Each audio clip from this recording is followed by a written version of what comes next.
ডিচেম্বৰ মাহৰ 27-28 তাৰিখে পূৰ্বাঞ্চল টাই সাহিত্য সভাৰ অধিৱেশনখন ইয়াত চেলেংঘাটত অনুষ্ঠিত হ'ব।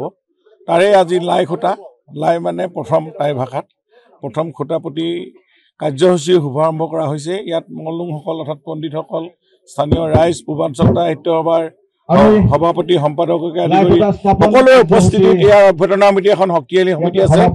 যথেষ্ট ৰাইজৰ উপস্থিতিত আমি এখন লাই খুঁটাটো পাতি এই টাই ভাষা চৰ্চা, গৱেষণা আৰু প্ৰচাৰ এই ক্ষেত্ৰত টাই সাহিত্য সভাই জন্মৰ পৰা প্ৰায় 62 চনৰ পৰা এইবিলাক কামত লাগি আছে আৰু সেইকাৰণে ভাষাটো প্ৰাণ পাই উঠিছে।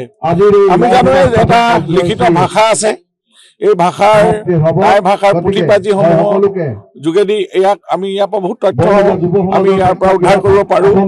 যেনেকৈ ব্ৰিটিছে এটা এবাকচ টাই পুথি আমাৰ টেঙাই মোহনক লৈ গৈ তেওঁক 3 বছৰ তাতে ইংৰাজীলৈ অনুবাদ কৰাই তেওঁৰ ভাষাবিলাকৰ তেওঁলোকে এতিয়া সংৰক্ষণ কৰি ৰাখিছে।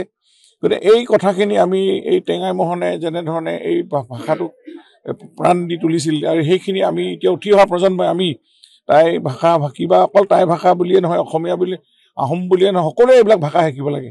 ভাষা শিকাত কাৰো আপত্তি নাথাকে। সকলো জাতি জনগোষ্ঠী আমি যিমান সংখ্যক ভাষা পাৰোঁ আমি সকলোৱে শিকি ল'ব লাগে। আৰু ভাষা থাকিলে জাতি থাকিব, আৰু জাতি থাকিলে আমি এখন সমাজ শক্তিশালী কৰিব পাৰোঁ আৰু উন্নয়নৰ কথাটো আমি ইয়াতে সকলো জড়িত হৈ থাকে। গতিকে এই থিয়ৰিটো লৈ পূৰ্বাঞ্চল টাই সাহিত্য সভাই আজি তাৰিখত এই টাই সাহিত্য সভাৰ অধিক গুৰুত্ব আছে মই অনুভৱ কৰিছোঁ। সকলোকে এইখিনি ক্ষেত্ৰত উপস্থিত থাকিবৰ কাৰণে অনুৰোধ জনালোঁ। আমাৰ ৰূপজ্যোতি কুৰ্মী ডাঙৰীয়া তেখেত আছে ইয়াত টাই সাহিত্য সভাৰ অভ্যৰ্থনা সমিতিৰ দায়িত্বৰ। গতিকে আমি চৰকাৰেও আমি ইতিমধ্যে ইয়াত সাংস্কৃতিক সঞ্চালকৰ পৰা পেণ্ডেলটো দিয়াৰ এটা সিদ্ধান্ত কালি ঘোষণা হৈছে আমাৰ সাংস্কৃতিক পৰিক্ৰমা মন্ত্ৰী বিমল বৰা ডাঙৰীয়াই। গতিকে এই দুটা আমাৰ কাৰণে অসম চৰকাৰৰ যি সহযোগ আছে ইয়াত সেইটো কথাও ইয়াতে প্ৰমাণ হৈছে। 40 সংখ্যক পূৰ্বাঞ্চল টাই সাহিত্য সভাৰ দ্বিবাৰ্ষিক অধিৱেশনৰ আজি প্ৰথম কাৰ্যসূচী হিচাপে আমাৰ ইয়াত লাই খুঁটা প্ৰতিষ্ঠা হ'ল।